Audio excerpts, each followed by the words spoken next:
So I'm Nathan Glotfelty. I'm the Director of Corporate Development at Q-SYS, QSC, and I'm so excited I think this is the first time, Nikos, publicly that I get to introduce you. So this is Nikos. He's the co-founder and CEO of Seervision, which many of you may have seen the announcement that came out on Monday. We intend to acquire them. We have signed the contract and we're in the process of closing that deal, and we just couldn't be more thrilled. And so I wanted to take some time today and let you all hear and learn a little bit more about what Seervision does and why we're so excited about what the future could look like. So Nikos, why don't you introduce yourself, share a little bit about the technology that you all have developed, and we'll go through some videos there. Right. So, hello everybody. My name is Nikos. I am obviously Greek. If you know any Greek person, then you can tell the second one. So yeah, as Nathan said, that's the first time we get on a stage together, so I'm very excited to be here. Our whole team is actually excited to be in this kind of situation with Q-SYS, so quite exciting things happening ahead of us. The idea behind Seervision came from one of the three co-founders who has a background in camera operation. So he used to employ cameramen to basically go into live events and move cameras around. So we at the time at the university were building a technology to make cameras move by themselves. So we found out about, or he found out about what we were doing. We kind of got together, started talking, and it became quite an obvious thing that if you make cameras intelligent, if you make them autonomous, then there is quite a lot of places you can use them in live video production. And once we went down this path, we started seeing actually that live video production is a very broad term.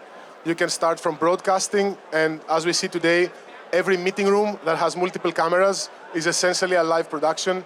You have to decide what to show. You have to make sure that the quality of the movements of the camera are nice.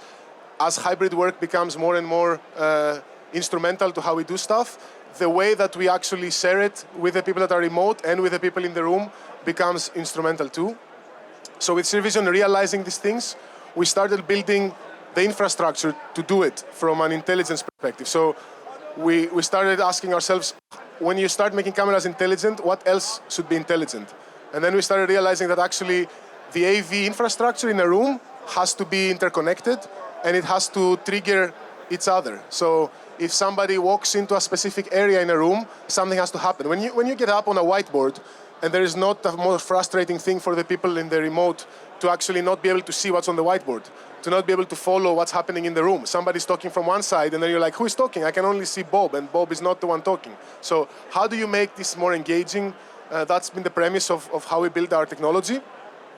And the key element of it is really understanding the scene, understanding what's happening, and then triggering different actions. So that's how we started, and that's where we're going, and that's why this fits so well, because as a software company, and Q-SYS being such a platform full of software in it, this makes sense. So thanks, Nikos. I think probably one of the best ways to experience Seervision technology is to see a video, see it in action. Yes, we have here a video from the higher education type of use case, where you can see, let me get up so I can see it too. But basically what you can see here is different things happening in a lecture situation and things being triggered. So this is a marketing video, so that's not how the interface looks like, but basically you have zones, and when people walk into these zones, different things happen. So the professor walked into a trigger zone, and what a trigger zone does, it activates specific camera actions. In this case, it picks the person up on a specific type of shot, and it's able to then track them around. And what's special is that these shots are adaptive, so we don't use presets anywhere at Seervision. So we are able to tell how big they are. Here you see we are compositing. So we are able to tell that person is now walking in front of the whiteboard. Here we are creating a static type of framing where we go and frame what's on the board, and we show this to the remote. They don't track, because it's also important to understand what is happening. The person is currently interacting with the whiteboard, and in those cases, you want things to be static.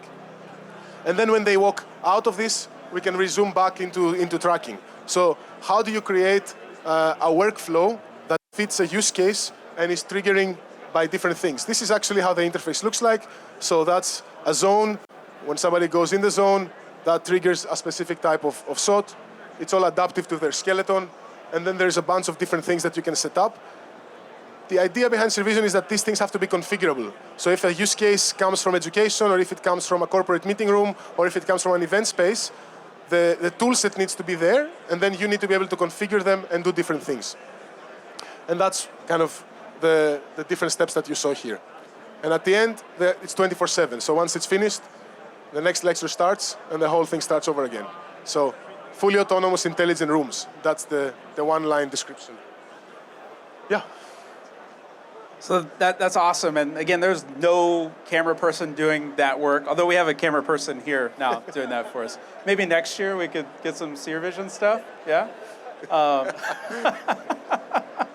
So let's recap a little bit what we saw there. I mean, we've pulled out 4 of the key things that we saw in that video.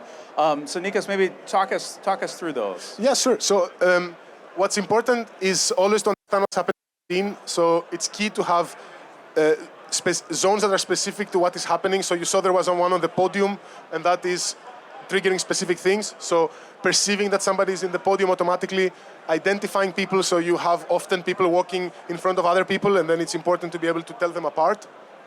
And then once you do that, how do you actually operate the camera? This is where I talked about the full body detection earlier, where you can see skeletal points. This way you can create a close-up shot, a full body shot, whether the person is 2 meters. Again, I don't know in feet and inches. So 6'3" or 5'2", you can actually create a close-up shot or an American shot, depending on the key points that are detected. So full body detection and tracking is a key element. Then the dynamics in understanding, this is kind of where we are trying to also add information coming from other sensors. Here the best example is audio. We are able to integrate information, spatial information from microphones to know that now we have to look at this area there or that area there. And that's how we are able to basically, as I said before, make it engaging. So if something is happening in the room, you are able to shift the attention to it and keep the remote people engaged. That's the whole idea. And at the end of the day, as everybody knows, it's about simplification. We create these tools for the integrators to also to be able to create the workflows in a simple way. So we have like a whole layer of logic where you can take everything that Seervision does and create your own special type of workflow. And that's making things very simple and easy to use, and that's why people like it as a solution. You know, I think probably what I'm most excited about with Seervision is I'm a fully remote employee. I spend most of my day on video calls. And the first time that I experienced the far-end demo of Seervision, I felt like I'd been transported into the future, and I never wanted to come back as a remote employee. So I can't wait to see this deployed in so many more places for people, especially in a hybrid work environment. It just is a way better experience overall. So we're really excited about that. And it's the small things. It's the, are you able to see a person looking at you when you are remotely or looking on the side? Yeah. Right? These things are very important. Or can you see them, can the camera actually create people of the same size? Like zoom in, zoom out to make sure that they are all, not that someone is huge, someone is small, like this kind of meeting equity type of things. Yeah. They matter a lot to people joining remotely. So it's a key thing. Yeah, we're really, really excited for that. And as we just look forward to our ability to complete the deal together and to begin to do the work that we have set out in front of us. We really think this is a pivotal moment for the industry as Q-SYS begins to innovate more in the software layer. We have a chance to redefine that experience and continue to do what you guys have done so well over the years and what our customers have come to know and love from us, from reliability, from a global scale. So the future is very bright together, and we're just so excited to have you guys joining. Yeah, it's as you can see from the logos, it was from the beginning a perfect fit. And it's also a perfect conceptual fit because the whole platform that is being built by Q-SYS to incorporate software and to scale software, that's exactly what Seervision as a software company needs to actually spread its wings. So we are equally excited. This is a perfect match. So very happy to be doing this. Wow. Thank you very much, Nikos, for taking some time to talk with all of us here. And we look forward to everything that the future holds together. Thank you. Thank you, Nathan. Thank you, everybody.